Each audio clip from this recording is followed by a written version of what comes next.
विधान परिषद निवडणुकीवरून विजय वडेट्टीवार यांनी काँग्रेसच्या अंतर्गत कारभारावरती थेट हल्लाबोल केलाय। वडेट्टीवार यांनी गंभीर आरोप करत असं म्हटलंय की काँग्रेसच्या एका नेत्यानं काही नगरसेवकांना 5-5 लाख रुपये दिले होते, त्यामुळे पक्षाचा अधिकृत उमेदवार पडला आणि दुसऱ्याचा विजय झाला। इथेच न थांबता त्यांनी आणखी एक स्फोटक विधान केलं।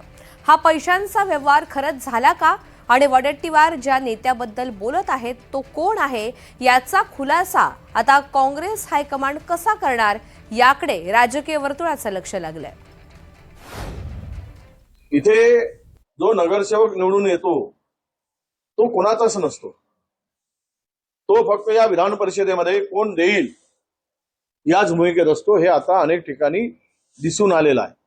काही प्रामाणिक आहेत, 25-30% असतील, 70% लोक विकले जातात पुन्हा आरोप करतोय।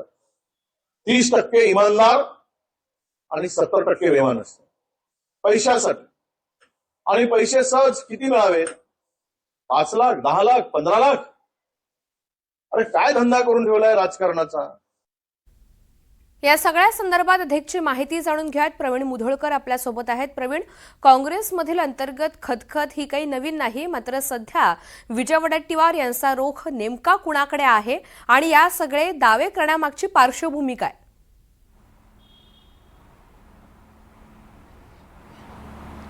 विजय वडेट्टीवार यांना प्रश्न विचारण्यात आला होता की महाविकास आघाडीला आता महाबिनविरोध आघाडी असं म्हटलं जातं आहे आणि उमेदवार जे आहेत ते बिनविरोध म्हणजे काँग्रेसचे उमेदवार खास करून त्यांनी आपली उमेदवारी मागे घेतल्यामुळे बिनविरोध निवडणुका विधान परिषदेत झालेल्या आहेत। त्यामुळे यावरती बोलताना वडेट्टीवार असं म्हणाले की आमचे जे उमेदवार आम्ही दिले होते त्या उमेदवारांना त्यांची उमेदवारी मागे घेण्यासाठी आमिष दाखवले असावे, पैसे दिले असावे अशी चर्चा आहे। त्यामुळे एखादा शैलेश अग्रवाल नावाची ही जी व्यक्ती ऐनवेळेस त्यांना उमेदवारी देण्यात आली होती, किसान काँग्रेसचे ते नेते आहे, त्यांनी त्यांची उमेदवारी मागे घेतली। त्यामुळे त्यांनी जी उमेदवारी मागे घेतली त्याच्यात पैशाचे व्यवहार झाले असावे अशी चर्चा असल्याचं वडेट्टीवार म्हणाले।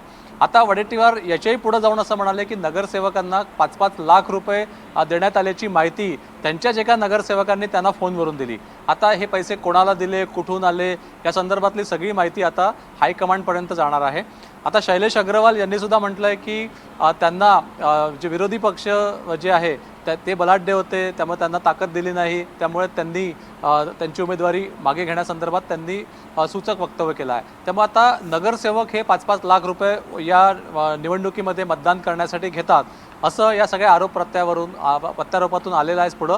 त्यामुळे जे नगरसेवक पक्ष त्यांना निवडून आणतो त्या पक्षाप्रती या नगरसेवकांचं काही इमान राहत नाही असं वडेट्टीवारांचं म्हणणं आहे। त्यामुळे आता या प्रकरणामध्ये चौकशी खरं होणार का?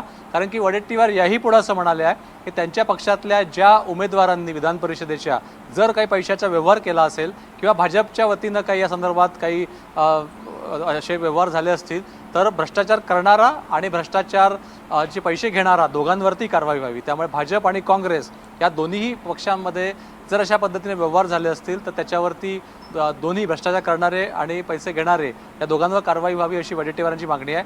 पण उमेदवारांनी उमेदवारी मागे का घेतली ऐनवेळेस आणि जर हा भ्रष्टाचार थांबवण्यासाठी बिनविरोध निवडणुका आधीच करायला पाहिजे होता असं भाजपचं म्हणणं आहे। त्यामुळे चंद्रशेखर बावनकुळे यांचं म्हणणं आहे की काँग्रेसला माहीत होतं आपल्याकडे मतदान होऊ शकत नाही, उमेदवार मिळू शकत नाही आणि मतदान आपल्याकडे नाही आहे, ताकद आपली नाही आहे, मग या निवडणुकीत त्यांनी उमेदवार उभेच का केले? त्यामुळे घोडेबाजार टाळायचा असेल तर निवडणुका बिनविरोध व्हायला पाहिजे। याही पुढं सुधीर मुनगंटीवार जे भाजपचे नेते आहेत त्यांनी थेट म्हटलंय की या निवडणुकाच बंद केल्या पाहिजे। त्यामुळे जो काही प्रकार या विधान परिषदेच्या स्थानिक स्वराज्य संस्थांच्या निवडणुकात चालतो तो थांबवण्यासाठी या निवडणुकाच रद्द केल्या पाहिजे असं सुधीर मुनगंटीवारांचं म्हणणं आहे। त्यामुळे विजय वडेट्टीवार यांनी सध्याच्या लोकशाही प्रणालीमध्ये विधान परिषदेच्या निवडणुकीसंदर्भात जो स्वतःच्या पक्षालाच घरचा आहेर दिला आहे त्यावरून भाजप, काँग्रेस आणि सर्व पक्षांनी विचार करण्याची गरज आहे। निश्चित प्रवीण, धन्यवाद सविस्तर माहितीसाठी।